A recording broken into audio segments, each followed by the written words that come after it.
মা মাছে প্রজনন নির্বিঘ্ন করতে মৌসুম ধরে ৬৫ দিনের নিষেধাজ্ঞা জারি হলো সাগরে। ২০ মে থেকে মাছ ধরার উপর শুরু হলো এই নিষেধাজ্ঞা।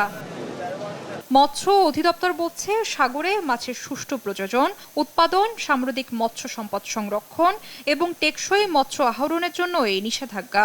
জানুয়ারি, ফেব্রুয়ারি, মার্চ মাসে পিক আবার প্রচুর পরিমাণ মাছ ধরা পড়ে, কিন্তু এবার বৃষ্টিটা দেরি হওয়ার কারণে সাগরের পানির উষ্ণতা বেড়ে গেছে এবং প্রচুর জেলিফিশের আধিক্য বেড়ে যাওয়ার কারণে তারা ওই সিজনে মাছ ধরতে পারেনি। এখন বৃষ্টি হওয়ার কারণে তাদের কিছু মাছ ধরা পড়ছে, কিন্তু এখন যেহেতু মাছের বাচ্চা দেওয়ার সময় হয়ে গেছে, ডিম ছাড়ার সময় হয়েছে, এক্ষেত্রে তাদের এটা মানতে হবে আর কি। নিষেধাজ্ঞার সময় মাছ আহরণে বিরত থাকা মৎস্যজীবীদের সহায়তা হিসেবে দেওয়া হবে ভিজিএফ চাল। সরকারের তালিকাভুক্ত যারা জেলে রয়েছে তাদের সবাই বিজিএফ এর যে সুবিধা, সবাই সেই পরিমাণ তারা চাল পাবে ৬৫ দিনের জন্য।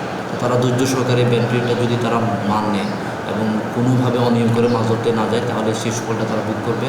আমরা আশা করছি তাদের যে কষ্ট সেটা তারা কাটিয়ে উঠতে পারবে। অন্যদিকে জেলেরা জানান, গেল এপ্রিল মাস জুড়ে গভীর সাগরে জাল ফেললেও মিলছে না সামুদ্রিক মাছ, ফলে শূন্য ট্রলার নিয়ে সাগর থেকে ফিরতে হয় তাদের। তীব্র দাবদাহের সাথে বৃষ্টি না হয় সাগরে মাছ না পেয়ে হতাশ অনেক জেলেরা।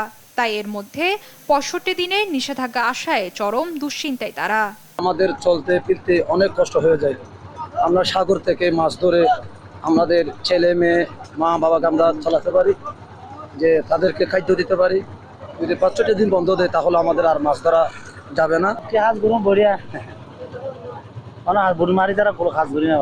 প্রতি বছর এই সময় সাগরে ডিম ছাড়ে মাছ, তাই সমুদ্রে মাছের উৎপাদন বাড়াতে গত কয়েক বছর ধরে এই সময় সরকার মাছ ধরার নিষেধাজ্ঞা জারি করে আসছে। নিউজ ডেস্ক, দেশ টিভি।